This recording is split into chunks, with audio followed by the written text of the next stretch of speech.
Hi, my friends. It's another session about the Azure Communication Services, or let's use the shortcut ACS. Let's talk a little bit about, in deeper details, what will be used and how. As I mentioned in the first season of the ACS services, we have external and we have Teams users. What does this mean? Let me start with Teams users because it's much easier to understand. A Teams user is always a user with a Microsoft Entra ID or the former Azure AD account, and it does not, or it's not important where and in which tenant those people are located. So as long there is a Teams license assigned or associated with the Entra ID, you have the capability. And this model actually allows us to build custom applications for Teams user with specialized workflows or other experiences, which are only possible if we are doing it from within a Teams client. That's the Teams user capabilities which we have. Nevertheless, we have external users. External user is everything else. It can be a phone call, but it can be also some other users which are not a Microsoft Entra identity, meaning these users have simply spoken no Teams license, and that is also usable with, if there isn't a proper account behind, like a Google account or anything else, we can use user authentication based on that OAuth protocol which is behind. And that means like we have 3 levels of different features and possibilities. The Entra ID users, Teams users, full capability with each and everything, external users, which must have at least an authentication, and anything else, which can be either a PSDN or I call it blind zip call. Let's have a quick look, and I highlighted the important part in the lighter color. For external users, which I said, which are not Teams users, also to speak, have no Microsoft Teams license assigned anywhere across the world or in this universe at least, then you can only have communication services calling SDK be used for calling availabilities. For chat availability is the same, but you use another SDK. It's the open source SDK. It's especially made for chat.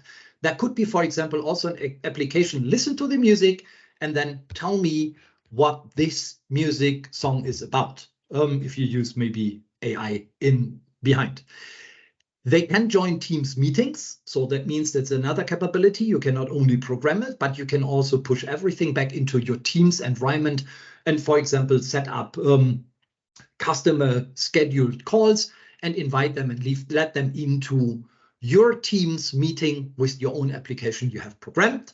The only thing they can't do is they cannot make or receive calls via Teams users. So that means I cannot proactively call someone who is an external user, so not having a Teams license.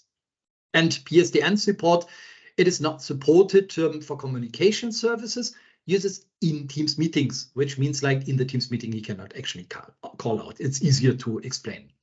If you are having a license, you're having the same calling SDK, but for chat, you have to use the Graph API. And most likely, if you follow Microsoft a little bit, everything might slowly change to Graph API, which I personally, by the way, don't like. The performance is not that perfect. But everything else, like you know from Teams, is possible. That means also the phone or calling capabilities for calling in and out. How that looks a little bit, I don't want to overdrive it on these pictures, but there is the summary for the different users which we have and the different SDKs which you have to use. If you have a Teams user, you can integrate everything natively into Teams.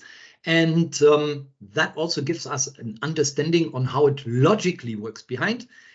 Most likely every integrated service is based on a Teams meeting in the background. It's not like a Teams meeting where you click on, but it's the Teams meeting engine, so to speak.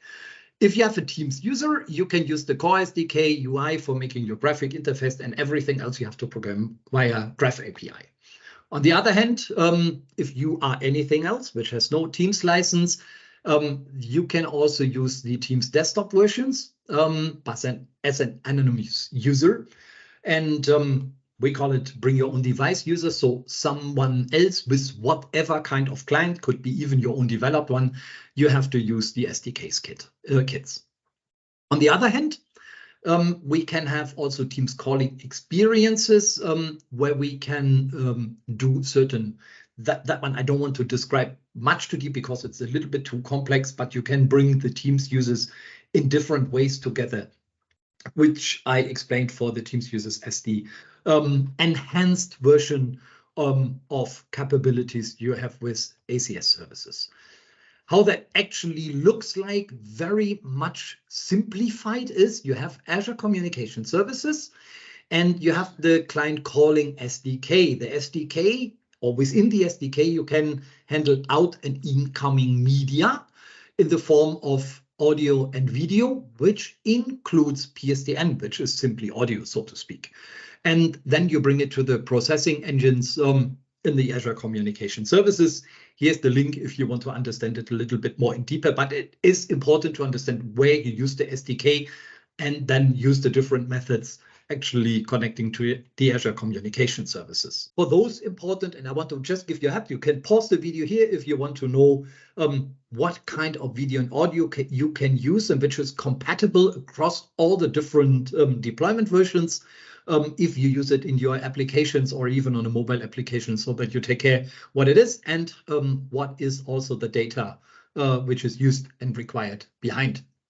And it works, you see it in the next slide a little bit more in detail, that we can use the PSTN, SIP callings, or our WebRTC if we develop a web application, for example, and where we pass the call through to Azure Communication Services. Azure Communication Services is then working with our Contoso applications. That means your application you are actually developing. And furthermore, there is even one special thing I want to just highlight a little bit, because that's always asked by most of the Teams people. Yes, there is a recording API. So for any kind of purposes, you can also make like banking compliance applications. That is actually it. Maybe question in terms of the recording feature. So with consenting and so on, is there something? So I need to build this myself, right? It's the normal API which you actually have, and it actually duplicates, so to speak, the stream.